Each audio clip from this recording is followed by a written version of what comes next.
안녕하세요. 알파균의 경제뉴스 시작해 볼게요. 10년 내 10배 수익 목표 손정의 비전펀드 소비재 헬스케어 비중이 높다고 하네요. 비전펀드의 투자 절차는요, 크게 세 단계로 구분됩니다. 심사역 파트너, 그리고 손해장을 필두로 하는 투심, 투자심의위원회죠. 일반적으로 VC의 경우는 투심 전 예비 투심 단계가 있고요. VC의 자본을 낸 LP, 리미티드 파트너 재무투자자 기업들의 의견을 수렴하는 절차입니다. 일본은 사전에 이해관계자의 의견을 물밑에서 조율하는 네마와시 문화가 있고요. 그렇기 때문에 예비 투심에서 결정된 안건은 최종 투심에서도 바뀌는 경우가 거의 없습니다. 만장일치가 되지 않으면 조직 내 위화감이 발생할 수 있기 때문인데요. 그러나 비전펀드는 투심에서 안건이 뒤집히는 경우가 왕왕 있는 것으로 알려집니다. 일본 한 VC 업계 대표는 비전펀드도 예비 투심 단계는 있지만 사실상 형식에 불과하다. 손회장이 정권을 쥐고 있어 네마와씨가 무의미하다. 예비 투심은 이 안건을 손회장에게 보여줄 것인가 말 것인가를 결정하는 수준이다. 손회장은 데이터 분석보다 자신의 직관을 중시하는 스타일이다. 어떻게 보면 독재적으로 보일 수 있다. 하지만 그동안의 성과가 워낙 걸출해 인정할 수밖에 없다고 말했네요. 스타트업 지분을 30%가량 인수하며 최대 주주가 되기 쉽다. 손 회장이 이끄는 비전펀드와 소프트뱅크 그룹도 쿠팡, 우버, 뮤어크, 알리바바, 디디 출신 최대 주주다. 그러나 손 회장은 경영에 일절 간섭하지 않는 것으로도 유명하다. 창업자의 역량과 비전을 믿고 투자하기 때문이다. 재밌는 점은 국내 스타트업이 쿠팡을 비롯해 5개의 사에 포함된 반면 일본 스타트업은 단 한 곳도 없다는 것이다.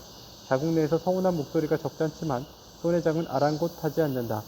그럴 만한 이유가 있다. 비전펀드와 투자 협의를 진행했던 일본의 A 스타트업 대표는 비전펀드의 스윗스폿이 따로 있다고 한다.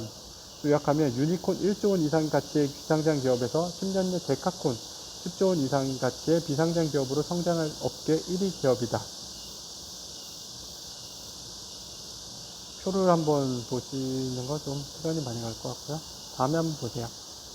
네. 미국 몰래 국유기업 100% 중국산 써라라는 지시를 내렸나봐요.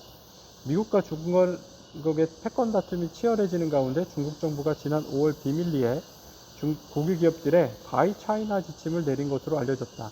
조 바이든 미국 대통령이 취임 첫 주였던 지난 1월 25일 연방정부 기관의 국산품 애용을 독려한 바이 아메리칸 행정명령에 맞불을 놓은 셈이다.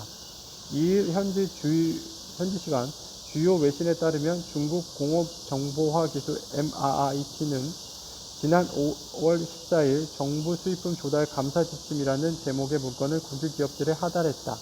70쪽 분정의 해당 문건에는 중국 정부는 모두 315개 제품에 대해 중국산 비율을 최고 25%에서 최고 100%까지 높이라고 요구했다. 315개 제품에는 미국 핵심 수출품인 엑스레이와 자기 공용형 영상 MRI 등 의료장비가 대거 포함됐다. 의료장비 외에도 지상 레이더 장비, 시험기계, 광학장비, 동물 사육에 사용되는 물품, 지진장비, 해양지질, 지구 물리학 장비 등이 포함됐다. 한 미국 측 인사는 MIT의 바이 차이나 지침은 중국의 해당 문건을 공개하지 않았다는 점에서 미국의 바이 아메리칸 행정명령과 차이가 있다고 지적했다. 그는 가뜩이나 중국이 무역 관련 정보를 명확하게 공개하지는 않는 상황에서 비밀리에 바이 차이나 지침을 하달한 것은 더욱 문제가 될 수 있다고 꼬집었네요. 카카오 모빌리티 화물 주선 면허 인수 30조 화물 운송 넘본다고 합니다. 이에 화물 운송 주선 사업에 눈독을 들이는 모빌리티 플랫폼 업체가 늘어나는 추세다. SK텔레콤의 자회사 T맵 모빌리티는 최근 미들 마일 시스템 업체 YLP 지분 100%를 7,800억 원대에 인수했다. 빅데이터와 AI 인공지능 기술을 더해 수요를 예측하고 합리적 가격을 제시하는 등 화물 주선업의 디지털 혁신을 불러온다는 계획이다. 해외에서도 우버가 우버 플레이트로 화물 운송 사업에 진출한 바가 있다고 합니다. 몸값 최대 4조 SMA 인터 이수만 승계 대신 매각 나선 이유가 무엇입니까? 이 프로듀서는 이번 재벌 매각을 통해 경영권을 넘길 가능성이 높은 것으로 전해졌다. 창업자인 그가 회사 설립 26년 만에 매각에 나선 이유로는 가치평가 시기 엔터 업종 특성이 뽑힌다. 우선 시장 상황 괜찮다. 연예 콘텐츠 엔터테인먼트 업종에 대한 가치평가가 긍정적이다. 또 엔터 업종 특성상 가족 경영 체제에 맞지 않는다는 분석도 있다. IB투자은행 관계자는 SM의 토대가 이수만 총괄 프로듀서의 프로듀싱 능력이라며 경영권 세습을 통해 시장의 기대치를 유지하기 힘든 분야라고 말했다. 이어 굳이 증여세 등 막대한 세금을 감수하면서까지 승계할 필요가 없다고 판단한 듯하다며 매각 제한이 쏟아지는 상황에 이참에 참여에 나선 것으로 보인다고 말했네요. 민지혜 기자입니다. 현금으로 물려달라는 외동딸, 아빠는 600억 원에 회사 팔았다 라는 내용인데요. 정말 길어요. 중소중견기업의 인수합병이 올 들어 역대 최대 규모에 달하고 있는데요.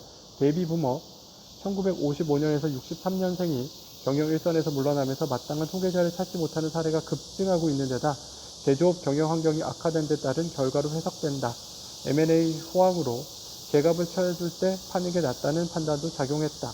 최근 인수합병 시장에 주류로 등장하는 매물은 대부분 1970에서 90년대 창업한 제조 서비스 업체다. 한 대형 세계법인의 M&A 담당 변호사는 60대 이상 창업주들이 회사를 매각한 이유는 여러 가지지만 근본적으로 승계할 사람이 마땅치 않다는 점 때문이라며 물려줄 자식이 없든가 있어도 회사에 관심이 없거나 아니면 능력이 모자란 경우라고 말했다. 또 다른 회계법인 관계자는 과거 조선, 해운, 자동차 부품 등에 치중된 국내 주력 업종이 최근 IT 플랫폼 서비스 등으로 바뀌었다며 자녀들에게 근면 성실하게 제조 공장을 운영하라고 강요할 수 없는 분위기도 영향을 미쳤다고 했다. 한 사모펀드 PEF는 대표는 창업주의 자녀가 해외에서 유학한 뒤 외국계 기업과 스타트업 등에서 근무하는 사례가 많다 보니 제조업 경영에 대한 관심이 적다고 말했다. 최근 매각된 조명업체 공장이 있는 지방에서 자녀를 교육시킬 수 없다는 며느리의 반대로 아들의 승계가 무산되기도 했다. 매각 대금으로 편의점을 차려달라는 아들의 요청 때문에 회사를 판 사례도 있다. 상속세 부담도 중견기업 매각을 부채질하는 요소로 꼽힌다. 네, 여기까지 전해드리겠습니다. 알파균의 경제뉴스 감사합니다.